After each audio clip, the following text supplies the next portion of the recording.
ఆలయాన్ని ఆలయంలాగా ఉండనియండి. ఆలయ మర్యాదలకు సంబంధించి ఏవైనా ఆరోపణ వస్తే సమాధానాలు చెప్పండి. అదే సందర్భంలో అది తప్పు చేస్తే అవతల వాళ్ళది నిలదీయండి, కేసులు పెట్టండి.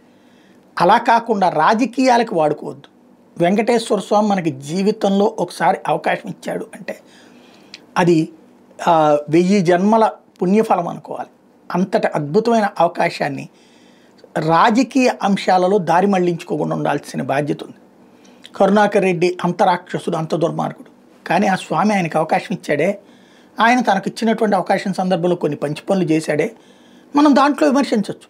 ఇప్పుడు మన పనుల్ని మనం విమర్శించిన వాళ్ళం ఇవాళ మనం పనులలో కొన్ని లోపాలు ఉండొచ్చు, అవతల వాళ్ళు విమర్శిస్తారు.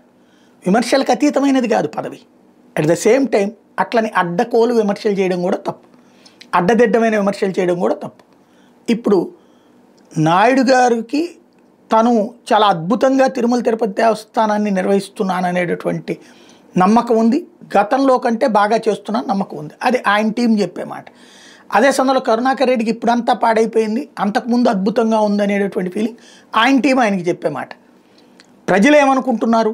అప్పుడు ఎలా ఉన్నది సదుపాయాలు, ఇప్పుడు ఎలా ఉన్నాయి, అప్పుడు రెస్పాన్స్ ఎట్లా ఉంది, ఇప్పుడు రెస్పాన్స్ ఎట్లా ఉంది, అప్పటి విధంలో ఏ విధంగా ట్రీట్ అయ్యింది, ఇప్పుడు ఎలా ట్రీట్ అయింది. ఇది అప్పుడు ఇప్పుడు వెళ్ళిన భక్తులను అడిగితే సరిపోతుంది. అది తెలుసుకుని ఫీడ్బ్యాక్ తీసుకుని పరిష్కరించుకుంటే బాగుంటుంది. కానీ భూమనా వర్సెస్ నాయుడు లేకపోతే కనుక కమ్మ వర్సెస్ రెడ్డి కాన్సెప్ట్ కాదు ఇది.